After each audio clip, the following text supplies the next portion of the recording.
जय जय श्री राधे श्याम।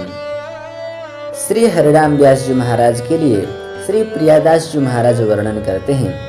आये गृह त्यागी वृंदावन अनुराग करी गयो, हियो पागी होय न्यारो तासों खीजिए, राजा लेना आयो एपे जाइबो न भायो, श्री किशोर उरझायो मन सेवा मति भीजिए। श्री हरिराम व्यास जी महाराज श्रीधाम वृंदावन के परम अनुरागी थे। उनकी इस श्रीधाम वृंदावन के प्रति अति उत्कट उत्कंठा उन्हीं के पदों से प्रकट होती है। यथा वे वर्णन करते हैं, हरि हम कब होंगे ब्रजवासी, ठाकुर नंद किशोर हमारे ठकुराइन राधासी। कब मिली हैं वे सखी सहेली, हरिवंशी हरिदासी, बंसी बटकी शीतल छैया, सुभग नदी जमुनासी।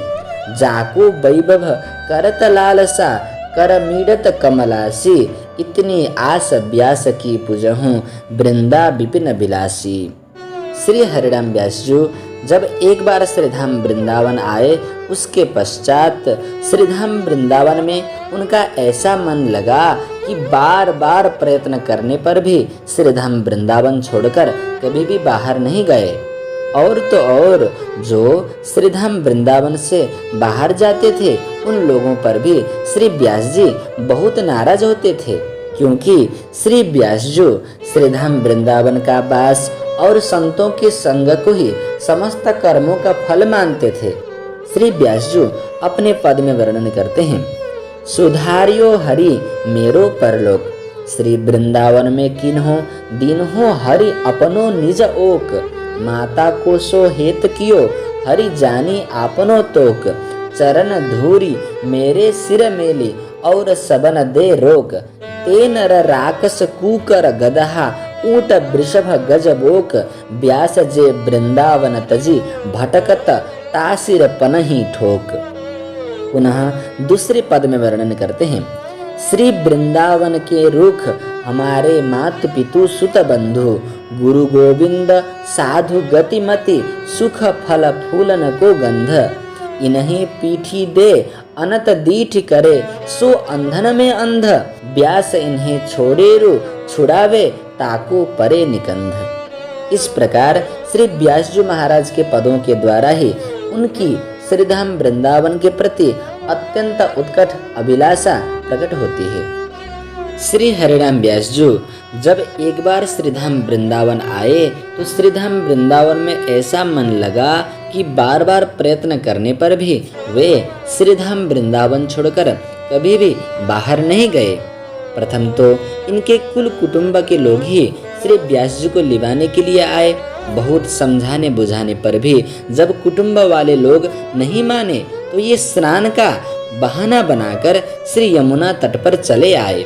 परंतु वे लोग भी सहज पीछा छोड़ने वाले तो नहीं थे, वे भी पीछे पीछे यमुना तट पर ही चले आए। वहां पर पर्याप्त विचार विमर्श हुआ। श्री व्यास जी अपने निश्चय पर अडिग बने रहे और वे लोग अपने निश्चय पर अड़े रहे। पुनः राजभोग का समय जानकर श्री व्यास जी पुनः अपने स्थान पर लौटे तो पता चला कि वहाँ साधुओं की पंक्ति हो चुकी है। अतः इनको बहुत ही पश्चाताप हुआ कि इन संसारियों के पीछे आज मैं प्रसाद से भी वंचित रहा। तभी इनकी दृष्टि द्वार पर बैठी एक भंगिन पर पड़ी। वह अपनी टोकरी में संतों की शीत प्रसादी लिए बैठी थी। प्रसाद की महिमा को यथार्थ रूप से जानने वाले श्री व्यास जी तुरंत उस भंगिन के पास जाकर बोले, माताजी आज मैं संतों की शीत प्रसादी नहीं पा सका, यदि तुम कहो तो मैं तुम्हारी टोकरी से किनका प्रसाद ले लूं। उस भंगिन ने प्रथम तो अपनी हीनता विचार कर बहुत हा खाई कि महाराज आप इतने बड़े महापुरुष होकर भला यह कैसी बात कर रहे हैं। परंतु जब श्री व्यास जी ने बार बार विशेष आग्रह किया तो उसने कह दिया कि यदि आपकी ऐसे ही इच्छा है तो ले लीजिए।